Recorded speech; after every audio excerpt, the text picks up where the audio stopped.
E aí, Bom Rafa? dia, João Pedro, tudo bem? Tudo e você? Tudo certo. E aí, João, me conte como que andam os avanços. Os Você que está avanços? sempre produzindo artigo, fazendo palestra, escreve nos seus posts aí que os avanços não podem parar. E eu É acho isso isso mesmo. muito legal, que sempre está inspirando a gente. Bom dia, professor. Bom dia, Rafa. Dizer que é um enorme prazer aqui conversar com vocês, com o Iberque. Muito honrado em participar, começar o dia assim, trazendo ideias interessantes. Mas antes mesmo, você falou os avanços não podem parar. É um lema que eu sempre tenho, né? Que eu sempre tive no decorrer da vida acadêmica. E que tem que estar sempre buscando algo a mais, né? Diferenciado, e publicando, indo para palestras, coisas que você sabe muito melhor do que eu. Então, esse é um lema que a gente sempre fala, sempre coloca, sempre fala para os alunos. Os avanços não podem parar hoje e sempre. Então, quer dizer, é uma coisa muito interessante, né? E estar nesse diálogo, nessa oportunidade, é realmente muito importante. Você me ouve bem? Me vê bem também? Sim, sim, tá tudo ótimo. Uhum. Obrigada, Perfeito. João. Um prazer mesmo ter você hoje na nossa live. E dando início, então, às discussões do tema da nossa live de hoje, eu gostaria primeiro de apresentar um mini currículo do professor João Pedro para aqueles que estão nos assistindo. Pessoal, o professor João Pedro, ele é professor em Direito do Consumidor na Universidade de Brasília, doutorando em Direito Civil pela Universidade de Brasília e mestre em Direito Civil pela Universidade de Lisboa.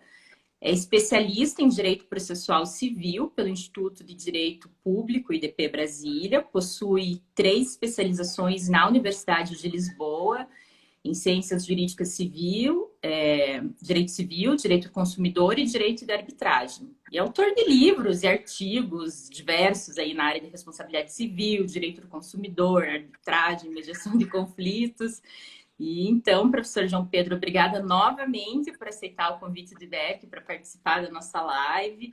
E também agradeço a presença do nosso querido presidente, professor Nelson Rosenwald, que nos assiste, dos membros do IBERC, que também estão nos assistindo, e todas as demais pessoas, obrigada. E, João, para nós darmos início ao nosso debate, é o seguinte, nós temos observado o atual cenário aí da pandemia que vivemos tem impactado e acarretado diversas consequências nas relações jurídicas de consumo, incluindo, por exemplo, os contratos aí de prestação de serviços aéreos, contratos de compra e venda online, que serão, inclusive, na live de hoje, tema da nossa discussão aí no que diz respeito aos contornos da responsabilidade do fornecedor em tempos de pandemia. Mas para nós compreendermos bem esse cenário da responsabilidade civil do fornecedor, é importante que sejam compreendidos algumas premissas básicas de direitos e deveres, da tutela em si, do consumidor aí no CDC. Então, João Pedro, se você puder nos dar um breve panorama sobre isso. Com certeza, Rafa. Olha, a gente sabe que a pandemia nos pegou de surpresa. Mas dentro das relações jurídicas, e especialmente nas relações de consumo, a gente tem que ter sempre em mente duas grandes premissas, tá? Primeiro, que o direito do consumidor é um direito alçado a direito fundamental na própria Constituição. E foi criado por um motivo único e objetivo: tutelar o vulnerável, que é sempre o consumidor. Sempre foi e sempre será. É um princípio básico, o princípio da vulnerabilidade. E a ideia da criação do Código de Defesa do Consumidor foi para proteger o consumidor diante de todas as dificuldades e práticas abusivas de boa parte das empresas. Então, a gente tem que essa criação veio para proteger. Não há dúvida. A gente tem que sempre lembrar, quando começarmos a fazer o raciocínio, inclusive aqui no nosso dia a dia, na pandemia, a gente precisa lembrar essa premissa. E a segunda premissa, que é a premissa que a gente está no momento. Qual é? É a premissa do sistema perde-perde. Todos perdem. Perde consumidor, perde fornecedor. A pandemia veio, na verdade, para prejudicar, de uma forma geral, as próprias relações jurídicas. Eu falo prejudicar não só financeiramente, mas especialmente a parte toda da própria alma do ser humano, e é nessas dificuldades que a gente vem para crescer, mas a gente precisa entender financeiramente, didaticamente, pragmaticamente, que é um sistema perde-perde. Perde consumidor, perde fornecedor. Então a gente tem que ter sempre esses dois pontos e utilizar o terceiro ponto, que é o ponto mais importante em qualquer relação e agora muito mais evidenciado, que é a ponderação. A gente, como consumidor e como fornecedor, a gente precisa ponderar em todas as situações que a gente vai conversar hoje, mas a gente precisa ponderar de que maneira nós podemos eventualmente ceder ou pactuar um acordo. Ou seja, essa ponderação é necessária, muito mais do que antes, porque é uma situação nova, é uma situação que atinge todos de forma ampla e restrita e que a gente, de fato, precisa, de todo jeito, praticar a ponderação, não só das próprias situações, mas a ponderação de valores, do que você quer, né, como consumidor, do que você quer como fornecedor, como você pode resolver a sua situação, o seu problema, a sua situação jurídica, e tendo sempre em conta a harmonia da relação. Se, por um lado, o código veio para tutelar o consumidor, por outro, o código também tenta harmonizar as relações de consumo. Aliás, sem harmonia você não consegue avançar. Então, acho que nesse primeiro momento a gente precisa ter sempre em mente esses três grandes pontos, tá? A vulnerabilidade do consumidor, que sempre foi e sempre será, o sistema perde-perde, que perde todas as partes, e a ponderação de valores, de princípios e do próprio dia a dia e da própria relação jurídica. Tá ótimo. João, e eu gostaria de trocar uma ideia com você sobre a responsabilidade civil das empresas aéreas diante de cancelamento, remarcação e atraso de voos, tanto antes da pandemia como agora, nesse período, tá?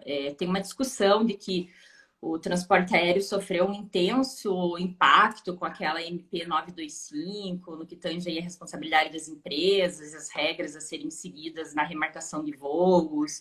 E eu vejo algumas pessoas que realmente possuem dúvidas sobre seus direitos quanto a esse cancelamento, remarcação de voos por causa da pandemia. Mas então, assim, para que a gente consiga, de repente, visualizar bem essa questão da responsabilidade civil das empresas aéreas, pensei em te dar, João Pedro, 3 exemplos práticos de situações antes e durante a pandemia, para que daí você discorra aí amplamente sobre a responsabilidade civil das empresas nesses 2 períodos, pode ser? Lógico, e são exemplos, né? É a partir de exemplos que a gente consegue dar um norte, né? Especialmente na relação de consumo, né? O dia a dia, né? É o dia a dia do consumidor, Sim. o dia a dia. Isso é o dia a dia nosso, né? Com certeza. Então, João Pedro, eu vou te passar 3 cenários diferentes, tá? A primeira hipótese é o seguinte: imagine que nós estamos em 2019, tá? Antes da gente ter a notícia da existência do novo coronavírus, e eu aqui, Rafaela, bem feliz, estou em Curitiba, compro em janeiro uma passagem promocional para viajar no mês de agosto aí para Brasília, tá? Porque eu quero participar de um dos congressos que você sempre organiza aí eventos na Universidade de Brasília. Então, eu comprei, tá, em janeiro a passagem de 2019 e eu viajaria em agosto, certo? O que eu gostaria de saber, se eu tivesse algum imprevisto, tá, e não conseguisse mais viajar, e eu tenho que cancelar a minha passagem, tá? Diante desse meu pedido de cancelamento da passagem, as companhias aéreas, elas devem reembolsar o bilhete? Como funciona as penalidades aí contratuais? Uma dúvida que eu vejo assim frequente, se há uma porcentagem máxima do valor do bilhete que pode ser retido pela empresa a título de taxa administrativa, tá? Então essa é a primeira hipótese, certo?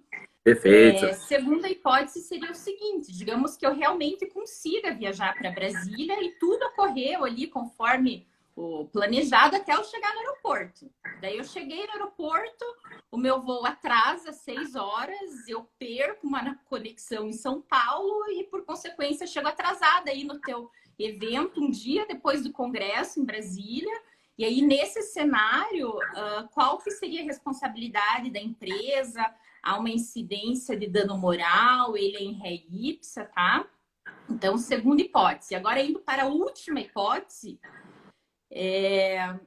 imaginemos o seguinte, tá? A gente já está agora em tempos de pandemia, certo? Nessa terceira hipótese. Então, imagine uma situação semelhante, que eu comprei agora esse ano uma passagem para Curitiba, para ir aí para Brasília, só que foi em janeiro deste ano, para o seu congresso aí na UNB, que ocorreria no mês de agosto. Só que o que me impede de viajar agora em todo esse cenário de pandemia é o congresso que você faria e foi cancelado, o voo também foi cancelado. E a minha pergunta daí, nessa terceira situação para você, João, é o seguinte: segundo ali até as disposições da MP 925, que estipula medidas emergenciais para aviação civil, quais que seriam os meus direitos? E se eu quiser o reembolso e não a remarcação do voo, o fornecedor ele tem algum prazo para devolução desses valores? Como que funciona? Então, essas são as 3 hipóteses que eu gostaria que você nos explicasse. Não, Rafa, sensacional. São 3 grandes situações que a gente consegue, então, delinear um pouco e trazer, explicar para os amigos, para os estudantes, né, para os nossos alunos, para os professores, para os advogados, enfim, sobre essa situação. Bom, situação 1 que você pontuou é a situação antes da pandemia e você ia tentar voar e houve o cancelamento. Você não quis, você deu causa, você não quer ir para o seu destino final. Pois bem, o que é que acontece hoje na regulamentação do transporte aéreo? A gente tem o Código de Defesa do Consumidor e nós temos também as resoluções da ANAC, especialmente a 400 de 2016. O que é que acontece? A resolução vem para regulamentar em alguns pontos, mas tendo sempre em mente que no momento em que a resolução altera e no momento em que ela fere alguns princípios do Código de Defesa do Consumidor, ela deve ser afastada. Aliás, isso muitas vezes é percebido em decisões judiciais. O magistrado, a magistrada diz, olha, afasto a resolução da ANAC e julgo com o Código de Defesa do Consumidor. Porque existem alguns pontos na resolução que são pontos controversos, tá? E, bom, e aí falar isso significa, inicialmente, para pontuar para vocês, existe a resolução, existe o Código de Defesa do Consumidor, mas vamos, então, ao seu caso em concreto. O que é que a gente tem? Tem o cancelamento que você deu causa e tem as políticas tarifárias das empresas aéreas, transportadoras. Se você buscar agora qualquer uma dessas empresas, você vai ver que tem diversos tipos de tarifa. Tarifa X, tarifa promocional, tarifa Y, tarifa... Tem uma sequência de tarifas. E em cada tarifa, até tem escrito e descrito o eventual taxa que você, a eventual multa que você teria caso você cancelasse o seu voo. A pergunta é, até que ponto essas multas são multas exequíveis? Até que ponto esse tipo de multa ela é devida ou não? E aqui a gente chega num ponto muito importante. Por quê? Porque qual é o argumento das empresas, de uma forma geral? Olha, eu estou dando o dever de informação, ou melhor, o dever de informação está sendo prestado. Eu estou dizendo ao consumidor que, eventualmente, ele vai ter uma taxa de 80%, 70%, 90%. Eu estou prestando essa informação, está claro para ele. Mas aqui tem um ponto muito importante que os amigos hão de concordar comigo, é o que eu espero. O dever de informação, ainda que seja prestado, ele não pode, em nenhum momento, ser solapado, ser deixado de lado ou ser, eventualmente, até observado em contraponto com a cláusula abusiva. Ou seja, mesmo que, eventualmente, você seja informado, Se a cláusula for abusiva, ela será nula, independentemente da sua informação, independentemente do dever de informação prestado de forma eficaz. Então, existe a mistura. Ah, mas eu informei. Não interessa se você informou ou não informou. O que interessa é a cláusula é ou não é abusiva. Ponto. É isso. É isso que interessa. Aí a gente vem para um segundo ponto. A questão da taxa em si. Né? De 50%, 60%, 70%. É abusivo? Não é abusivo? Até que ponto é abusivo? Bom, o que a gente tem? Diversas decisões no país. E, de uma forma geral, a gente percebe que decisões que abordam uma multa de 5%, 5% por quê? Porque aí você vai para o diálogo das fontes, vai para o artigo 741 do Código Civil, e no Código Civil ele fala do transporte e ele traz a multa de 5% caso o consumidor não queira, não possa viajar e o fornecedor possa vender essa passagem. Então, é o caso. Você não pode, não quer cancelar.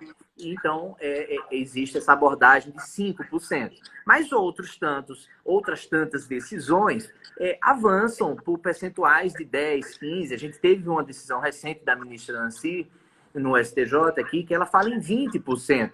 Né, em multa de até 20%, em caso específico de agência de turismo. Mas voltando para cá, o ponto principal é, essa multa é ou não é abusiva? Ou melhor, até que ponto a multa pode ser aplicada? Porque a multa deve ser aplicada, porque de fato você que está rompendo o contrato, você que não quer ir.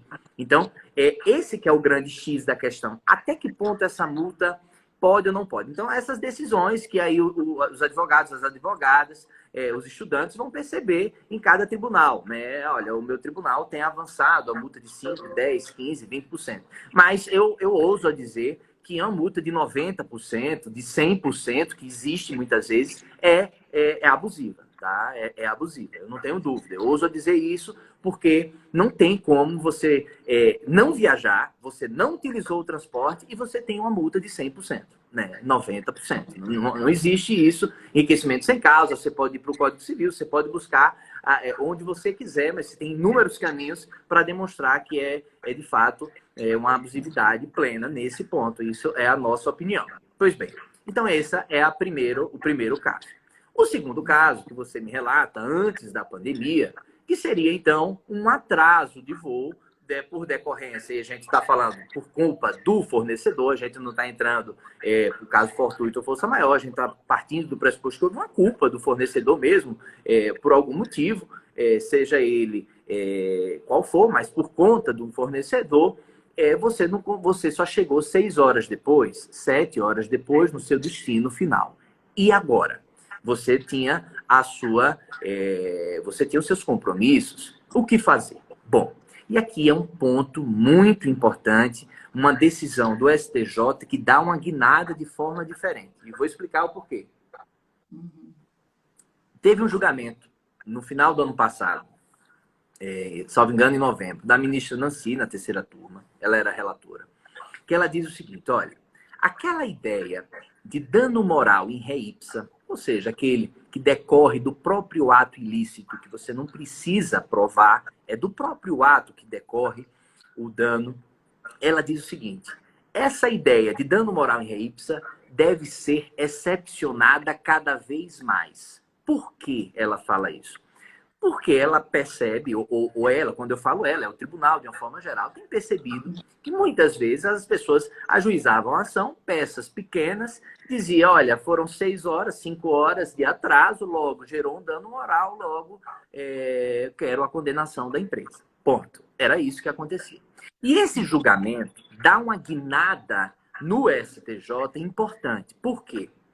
Porque o STJ entendeu, a terceira turma em si entendeu que o próprio fato de atrasar 4 horas, 3 horas, 5 horas, não satisfaz e não preenche os requisitos do dano moral em re ipsa. E nessa decisão, é uma decisão muito importante para os amigos também pesquisarem e verem, se não conhecem, mas avançar, ela diz o seguinte, olha, o advogado, e inclusive Eu sempre passo isso para os alunos, viu, Rafa? Para os alunos, para os amigos. Às vezes os acórdãos, né? Ele traz o caminho para as próximas ações. O que fazer? Ele traz o caminho. E ela delineia todas as hipóteses, obviamente, exemplificativas, que o advogado e a advogada pode, eventualmente, pontuar na sua petição inicial para dizer que houve, ou para demonstrar que houve o dano. E aí, por exemplo, ela avança, ela diz, olha, você perdeu o seu compromisso, que é o seu caso, você precisa demonstrar que você estava inscrita, que você só chegou depois, que você tinha uma apresentação e que você não foi. Ponto 2, você estava indo eventualmente visitar algum enfermo, então, quer dizer, a pessoa está enferma, você está indo buscar a visita, isso lhe atrasou. Ponto 3, você perdeu um jogo, você perdeu uma apresentação. Ponto 4, você perdeu uma diária de hotel. Isso tudo tem que estar aprovado. Isso tudo tem que estar indicado na própria petição inicial. Então, essa indicação e essa guinada da terceira turma é para a gente entender de que forma, olha, não é que não vai haver dano, muito pelo contrário, pode até existir, mas que esse dano tem que vir descrito do próprio, não só o abalo psicológico, mas da própria infração aos direitos da personalidade, né? E aí você pode pontuar isso tudo que eu falei na petição inicial. Então, essa guinada é uma guinada importante. Isso que a gente está falando é antes da pandemia. Perfeito? Sim. Bom, e vindo agora para o terceiro caso, porque daqui a pouco o pessoal já está cansado, está parecendo que eu falo. Não, tá ótimo. Agora, muito bom. Vindo agora para o terceiro caso, que é o caso da passagem aérea na pandemia. Pois bem, o que é que acontece? A medida provisória que veio, na verdade, para tentar melhorar ou amenizar os efeitos colaterais, tanto para o consumidor quanto para o fornecedor, que é a medida provisória 925, ela trouxe dois grandes pontos importantes para a gente perceber. Né? O primeiro, né, passagens aéreas compradas até o final deste ano. Você como consumidor, como consumidora, pode, dois pontos. Primeiro, pedir eventualmente o reembolso da sua passagem em forma de crédito para você utilizar, que é o caso que você diz, quero cancelar, não posso ir. Então você pode pedir o seu reembolso em forma de crédito para você utilizar dentro de um ano, contado, obviamente, a partir da compra da sua passagem. E aqui tem um ponto importante, porque pouca gente fala. Né? E a gente, como advogado, como advogada, a gente precisa abrir os olhos do consumidor e nós também, se eventualmente a gente comprou. O crédito significa o quê? Aí vem a resposta, não sei. Porque hoje o crédito, digamos que você comprou o trecho, R$200, R$300, significa que você vai comprar amanhã R$200, R$300? Aí vem a resposta, não sei. Pode ser que sim e pode ser que não, eu não sei. Então, assim, a gente precisa ponderar. João Pedro, o crédito pode ser uma boa opção. Lógico que pode ser uma boa opção. Mas a gente precisa entender que, eventualmente, o crédito pode ou não suprir a sua vontade, a sua vontade de viajar naquele trecho, né? Suprir a sua pretensão, né? Então, esse é um ponto. O segundo ponto, na verdade, e esse é um ponto importante, esse crédito, ele volta inteiro, ele volta em sua integralidade, tá? Ele vem completo. Então, se você pagou 200, o crédito vem 200. Perfeito. Essa é uma opção. A segunda opção é você pedir o reembolso. É dizer, olha, eu quero meu dinheiro de volta. Ponto. Só que a medida provisória trouxe um ponto, uma parte final que traz, de alguma forma, prejuízo para o consumidor. Por quê? Porque ela fala, o prazo do reembolso do valor referido à compra de passagens aéreas será de 12 meses, observadas as regras do serviço contratado. Observadas as regras do serviço contratado. Volta para aquela nossa perspectiva inicial. De que forma é o serviço contratado? E aí a empresa vai dizer, olha, no serviço contratado, a sua passagem X, que era promocional, você vai ter uma multa de 90%. Então, você só vai receber 10%. E aí, então, chega um ponto que você diz, olha, às vezes não vale nem a pena. Às vezes não vale nem a pena você pedir o dinheiro de volta com base, obviamente, na medida provisória 925. E aqui é uma crítica muito forte que a gente faz. Olha, a gente receber o reembolso não é um reembolso do valor total, vai ser o reembolso em cima da perspectiva que você comprou, né? E aí isso é um pouco complicado, né? A gente, olha, fica difícil, né? Fica realmente um pouco complicado, especialmente quando as pessoas, por exemplo, compraram em passagem promocional. E aí vem, obviamente, o terceiro ponto, que não está na medida provisória, mas que boa parte das empresas tem feito, que é a remarcação do seu bilhete. Ou foi feito um TAC, um termo de ajustamento de conduta entre as empresas, entre as grandes companhias, as principais, no sentido de que, se você, consumidor, pode trocar a sua passagem, sendo a mesma origem e o mesmo destino, e, obviamente, também sendo dentro dos períodos. Se você comprou em alta temporada, você pode trocar em alta temporada. Se você comprou em baixa temporada, você poderia trocar para baixa temporada, respeitando a origem e o destino. Se você quiser alterar, você teria que pagar a diferença. E então, essa opção, a meu ver, a meu sentir, essa opção, para aquele caso em que o consumidor viaja sempre para um determinado local, ou que ele sabe que vai viajar, talvez a melhor opção, né? A meu sentir, né? É talvez a melhor opção. Por quê? Porque ele sabe que vai viajar, ele sabe que ele vai ter que ir, então ele compra, ele vai trocar essa passagem, sendo a mesma origem, o mesmo destino, ponto e pronto, né? Então, assim, a gente precisa entender que essas opções têm que ser devidamente explicadas para o consumidor, para a consumidora, para que ela e ele consiga perceber qual é o melhor caminho que pode adotar, né? Então, acho que esse é um ponto realmente muito importante. João, muito obrigada pela sua brilhante explicação aí nessas 3 situações. Aprendemos bastante com tudo que você falou. E eu queria conversar, João Pedro, com você também sobre aquele chamado direito de arrependimento previsto no CDC, porque o projeto de lei 1179 de 2020, que ele cria lá um regime jurídico especial com regras transitórias para vigorar durante a pandemia da Covid-19, salvo engano, possui alguns pontos referentes a várias questões aí relacionadas ao direito do consumidor e também com o direito de arrependimento.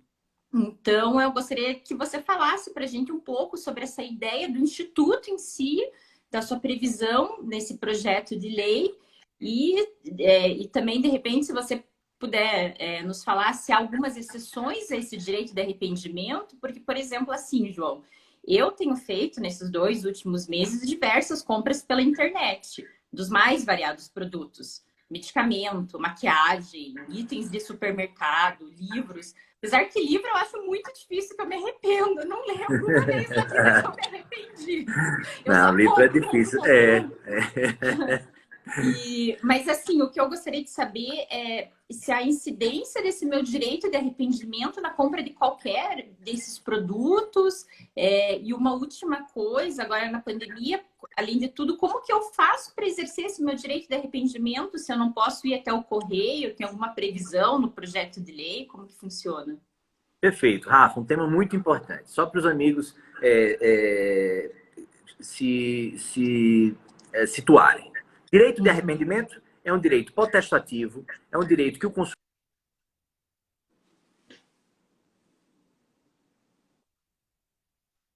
de dizer não quero mais, não gostei, não quero mais. Em quais casos? Em compras feitas fora do estabelecimento comercial, no prazo de 7 dias contados do recebimento do produto ou da contratação do serviço. Do recebimento, na verdade, do produto ou do serviço. Perfeito. O que é que acontece nesse caso? Olha, Você compra pela internet. E a gente sabe que na internet é o quê? É o dia inteiro, é uma sequência de publicidades, de uma forma geral, independentemente se é abusiva, se é enganosa ou não, mas a gente tem uma vertente enorme de publicidade para você comprar pela internet. E aí o Código de Defesa do Consumidor deu um freio. Olha, você pode até comprar, mas você pode se arrepender dentro desses 7 dias.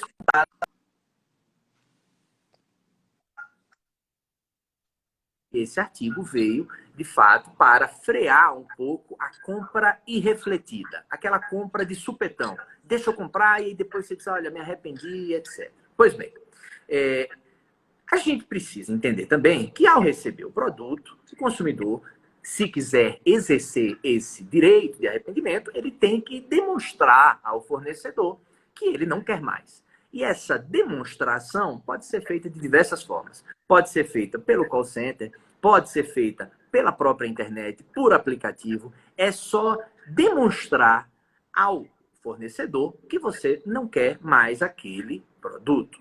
Perfeito.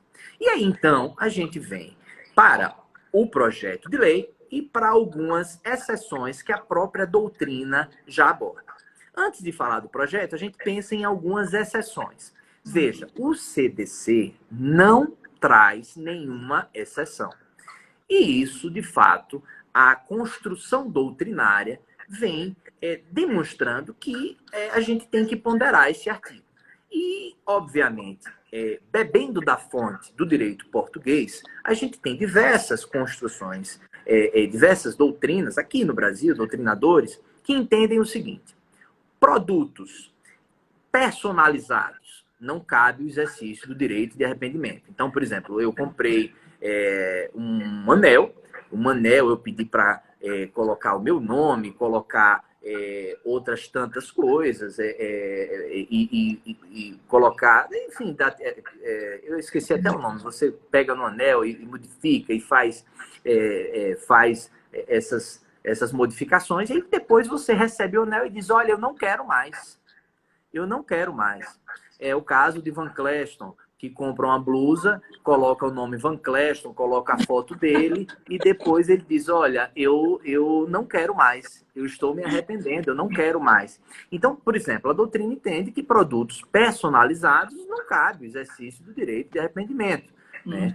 Outras questões também, softwares, né? Então você compra o software, você eventualmente utiliza o software, e logo em sequência diz, olha, eu não quero mais, né? Eu não quero mais e tudo bem, então eu quero me arrepender. Então a gente sabe que tem algumas exceções, que existe uma construção doutrinária que pontua algumas exceções. E aí vem o projeto de lei que já está para sanção, né, para o presidente, e diz o seguinte: o artigo 8º, até o dia 30 de outubro de 2020, fica suspensa a aplicação do artigo 49, na hipótese de entrega domiciliar, delivery, de produtos perecíveis ou de consumo imediato e de medicamentos.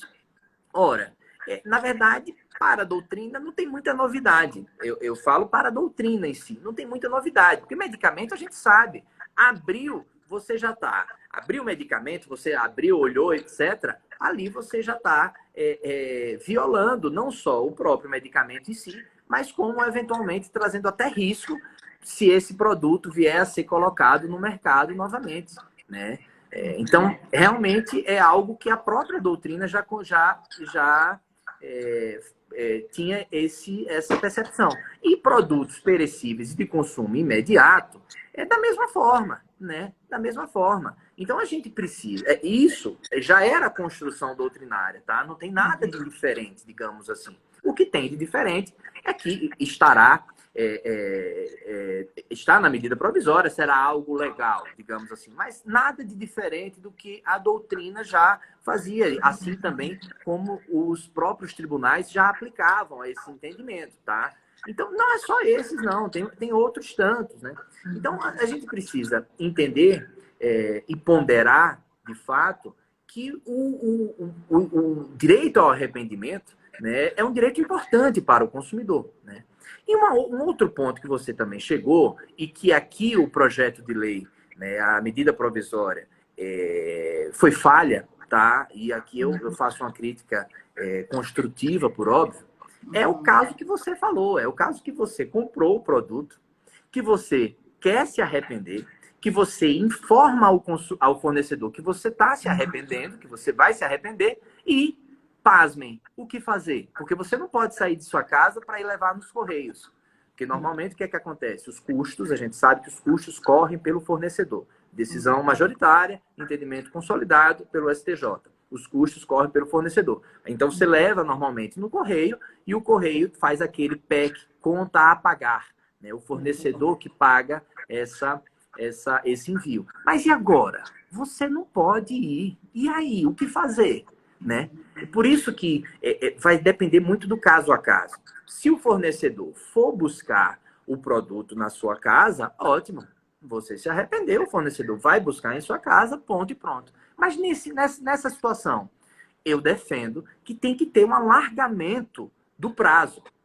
Não do prazo para se arrepender, porque você tem os 7 dias, mas para o próprio exercício do arrependimento. Porque você não pode sair prejudicada, entendeu? Você, o consumidor, você não pode sair prejudicada. Você resolveu se arrepender, mas agora está impossibilitado de levar o produto, logo você não vai conseguir, logo você tem o direito tolhido. Né? Esse ponto que deveria ter sido colocado na medida provisória e não foi. Né? Então eu entendo, mesmo que não seja colocado, eu entendo que o fornecedor, o consumidor tem esse direito. Agora, é bem verdade que boa parte dos fornecedores já estão percebendo isso, né? Já estão, especialmente aqueles que têm uma relação muito próxima com o consumidor, especialmente visando a credibilidade com ele, alguns fornecedores têm dado um prazo. E aí, só para não ir para concluir, porque eu sei que daqui a pouco a gente está terminando, o horário trava e etc, etc. Mas um ponto importante, só para concluir, para não dizer que não falei de flores, a gente tem que lembrar também que para o fornecedor, a gente tem o artigo 187, o abuso de direito. Aí você pensa, olha, são só direitos para o consumidor está a todo ponto sendo tutelado e o fornecedor não tem uma garantia, não? Óbvio que tem. O abuso de direito, a gente sabe disso. Se o consumidor pega eventualmente o tênis que ele comprou e começa a andar, a sujar, a dar gasto e logo em sequência ele quer se arrepender, opa, aqui você está abusando do seu direito. Desculpa, você não vai poder se arrepender. Então, esse é um ponto muito importante. Existe o abuso de direito para frear as situações em que, eventualmente, o consumidor abuse de seu direito, que é o direito. Entendi. Ixi, peraí. Se arrepender. Voltou agora? Porque deu uma queda deu aqui. Deu uma voltou. travada, mas acho que agora está tudo certo. Você terminou, ou você ia falar mais alguma coisa, João? Não, é isso. A gente precisa realmente pontuar essas questões. Então, tá, obrigada, foi ótima a sua explicação. Eu queria ir para o último ponto da nossa live. Eu gostaria de conversar, João Pedro, com você sobre o dever de renegociação aí nesses tempos de pandemia. Queria sua opinião, se renegociar é um dever, uma obrigação, e o que você pode nos falar, por exemplo, sobre a renegociação de contratos, por exemplo, de prestação de serviços educacionais, de um colégio. Vamos pensar numa situação, um colégio que não tinha estrutura de AD antes da pandemia, e agora ele está prestando serviços educacionais online, mas os pais das crianças desejam essa renegociação dos valores dos contratos, do contrato de prestação de serviços educacionais. Como que funcionaria isso? E até, de repente, se você puder puxar um link do tema com essa nova tendência que a gente vê de não precisarmos diretamente judicializar os conflitos e, inclusive, se você puder brevemente falar sobre essa tendência, então, de buscar a negociação direta entre os contratantes ou outros métodos adequados de solução de conflitos, mediação, arbitragem, como nesse seu livro aqui, inclusive, arbitragem online de conflitos de consumo, que sempre é um presente. Excelente, ó, gente, fica a dica. Tá, beleza, Rafa. Bom, vamos lá. Nós temos 10 minutinhos aí para terminar, tá? Tá, vou ser breve. Até porque se eventualmente a gente conseguir terminar antes, tem aqui as perguntas, enfim, a gente pode avançar também. Olha, pessoal, dever de renegociação. Qual é a minha opinião, tá? É um dever, primeiro, decorrente da própria boa-fé. Não sou eu que digo, não. Isso o professor Anderson Schreiber, já há muito tempo, já trouxe a tese dele sobre dever de renegociação. Então, é um dever que decorre da própria boa-fé objetiva e que, aliás, o professor Rui Rosado, né, de Aguiar, ele sempre dizia, olha, boa-fé em uma palavra, lealdade. Lealdade entre as partes em todo o seu transcurso contratual. Na fase pré, durante o contrato e na fase pós-contratual. Então, veja, esse dever de renegociação, existe aquela dúvida, é uma obrigação ou é uma possibilidade? Eu entendo, tá, que nesse momento que a gente vive, é uma obrigação de ambas as partes. Não é só uma obrigação do fornecedor, é uma obrigação também do consumidor, de tentar resolver. Tentar resolver não significa necessariamente que você vai resolver. Então, você tenta resolver, você tenta buscar esse diálogo, tá? Então, essa tentativa é, para mim, obrigatória. Basta você, eventualmente, buscar pelo próprio CPC. Você tem aquela audiência de conciliação, e que inclusive é bem discutida, né? No caso que mesmo que o consumidor não queira eventualmente um acordo, ele é obrigado a participar. Mesmo que ele não tenha interesse, ele é obrigado a participar. Então, se você puxar dessa raiz, ou da própria boa-fé objetiva, a gente tem essa opção, esse direcionamento que, de fato, o dever de renegociação é um dever obrigatório entre as partes. Tá? Essa é a minha opinião. Pois bem, bom, dito isso, o que é que a gente precisa entender também? Quais são os passos que o consumidor deve ter? Primeiro, tentar negociar administrativamente, e inclusive aí inclui na sua pergunta, né, na questão do colégio, né, tentar negociar administrativamente, né, e buscar o colégio de todas as formas, seja por call center, seja por aplicativo, eventualmente os colégios têm até aplicativo, ou por e-mail, né? Então, esse é o primeiro ponto. Obviamente, no segundo momento, você pode buscar o próprio PROCON, você pode buscar a plataforma consumidor.gov.br. Pessoal, detalhe, a maior parte dos PROCONs hoje estão atendendo de forma online, tá? Você envia a sua queixa, sua reclamação de forma online, procure na cidade de vocês, mas a maior parte tem atendido, tá? E, obviamente, não conseguindo, você tem a opção do Poder Judiciário, seja juizados especiais, seja vara civil. Mas, assim, o último ponto é essa judicialização, né? A gente precisa entender que está no último ponto. Mas o colégio, e aí voltando na sua pergunta específica do colégio, o pessoal sempre pergunta assim, professor, o colégio é obrigatório, o colégio deve ser obrigado a ter um desconto, porque a gente está perdendo, a gente não está em aula. Veja, e aqui mais uma vez, volta para o início da nossa aula, a gente precisa ponderar, a gente precisa ver caso a caso. Aí você diz, mas o colégio não está tendo, se não está tendo aula, logo não está tendo gasto de água, de luz, de material de limpeza. Perfeito, mas você também não sabe se eventualmente o colégio comprou uma estrutura EAD, se ele teve um gasto de 200 mil, de 300 mil, se ele comprou uma estrutura para gravar as aulas, se ele teve que comprar um aplicativo. Quer dizer, o que eu quero mostrar para vocês é que esse primeiro embate de você dizer, olha, o colégio tem que me dar um desconto, ele é obrigado, eu acho que não é por aí.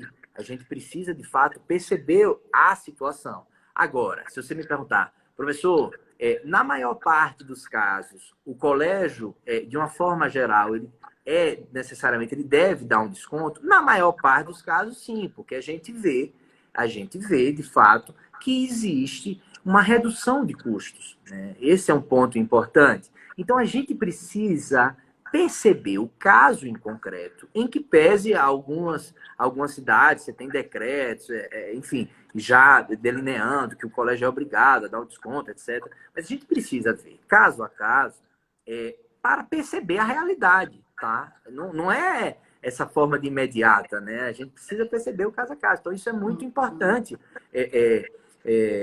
perceber. É o que a Sofia estava colocando aqui. A gente precisa ter esse plano, essa planilha de custos, é óbvio, o dever da transparência do próprio Código de Defesa do Consumidor, o próprio princípio, aqui vai vir muito mais aflorado, porque isso tem que estar claro, pessoal. Isso tem que estar muito claro para o consumidor, para o fornecedor, no caso, dono de colégio. Isso e essa negociação, especialmente a negociação coletiva, tem avançado muito.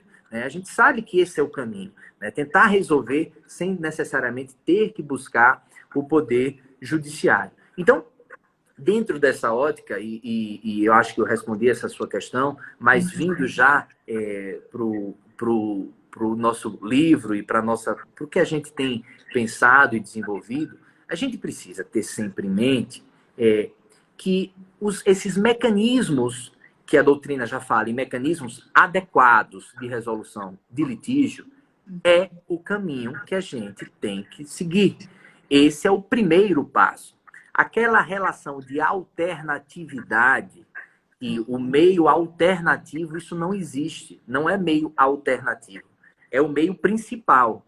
A justiça que é o meio alternativo.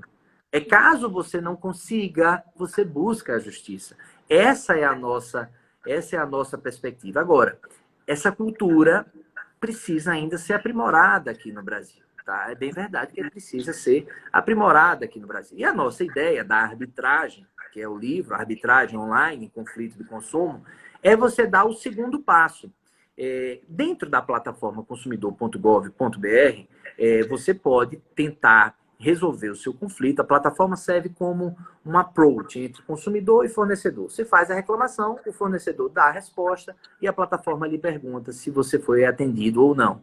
E a nossa ideia, né, no livro que a gente tem desenvolvido, é criar o segundo ponto. É o hiperlink. Isso, faça esse fechado. É criar o segundo ponto, que é, dentro próprio da plataforma, você ter a possibilidade de resolver o seu conflito através da arbitragem online.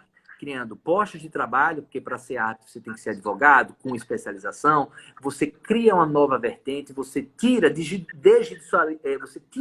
esses processos do Poder Judiciário, obviamente, uma parte deles, né? Uma parte, o consumidor pode buscar. E isso não sou eu que estou dizendo. Essa ideia, pessoal, vem desde 89 em Portugal, nos centros de arbitragem em conflitos de consumo, e vem desde 1997 na Suprema Corte de Michigan, que já existia um fomento à conciliação, à mediação e à arbitragem dentro do próprio site da Suprema Corte. Então, essa ideia é uma ideia que já muito é trabalhada e que a gente, de fato, pode trazer para o Brasil, obviamente, aprimorando para a nossa realidade e, com isso, ter mais uma opção de acesso à justiça. É o que o Capelletti diz. Ordem jurídica justa. Acesso à justiça. Efetividade. Muito bom. Professor João Pedro, eu agradeço muito pela sua participação em nome do IBERC, finalizando agora a nossa live. Com certeza, todos nós aqui aprendemos bastante com a live de hoje, foi excelente, admiro demais o teu trabalho, foi muito bom, obrigada. Rafa, você sabe que eu fiquei muito feliz, estou muito contente, os amigos aqui, tem muita gente aqui falando. Só mandar um alô aqui para o Caio, para o Marcelão, para a Sofia, para o André, para o Faleiros, para o professor Nelson Rosevaldo, para o Carlos. Enfim, tem muita gente aqui, muitos amigos, mandando realmente um abraço, dizer que estamos às ordens, né? É um tema realmente palpitante, que a cada dia a gente tem essas novidades, né? Isso. E eu queria só deixar alguns últimos avisos para quem está nos assistindo, mas não acompanharam o início da nossa live. Eu queria dizer que essa foi a 9ª edição do IBERC Lives. O vídeo ficará disponível 24 horas aqui no Instagram do IBERC e também disponibilizaremos depois no canal do YouTube. E esse é um projeto do Instituto Brasileiro de Estudos de Responsabilidade Civil. Eu e o professor Vitor Almeida sempre nos revezamos na mediação dessas lives, até aproveitando e divulgando o próximo tema da nossa live na quarta-feira da semana que vem, também às 9 horas, que será mediada pelo professor Vitor, responsabilidade civil nas relações condominais, com a professora Maria Carla Moutinho. Tá, Também maravilha. quero... Vai ser uma excelente live. Também quero convidar aqueles que estão nos assistindo pelo perfil do Instagram do professor João Pedro, que sigam aqui a gente, o IBERC, no Instagram, que é @iberc.brasil, porque aqui nós estamos sempre divulgando as lives e também outros projetos muito legais do Instituto, como congressos, obras coletivas organizadas pelo IBERC, e também webinários que são transmitidos pelo YouTube. Inclusive, amanhã teremos um fantástico sobre reparação não pecuniária do dano moral. Então, para vocês ficarem por dentro de todas essas informações, sigam o @iberc.brasil. E gostaria, João, de terminar aqui a nossa live com uma frase inspirada em você, meu amigo. Os avanços não podem Pode parar. parar. Né? Perfeito, Sigamos aí, perfeito. né, pessoal, sempre em frente, mesmo diante de adversidades, produzindo com coragem, determinação, não é verdade, João? Sem dúvida. Os avanços não podem parar. A Elias me perguntou aqui, não pode comprar o livro na Amazon. Na Amazon tá disponível, tá? Os avanços não podem parar. Para cima do medo, coragem. Né? A gente sabe sempre disso, né? Coragem para avançar. Com certeza. Obrigada, então, viu, João? Agradeço em nome do IBERC a presença de vocês que estão nos assistindo. Um grande abraço a todos e uma ótima semana. Até mais, pessoal. Tchau, tchau. Tchau, tchau, Rafa. Tchau.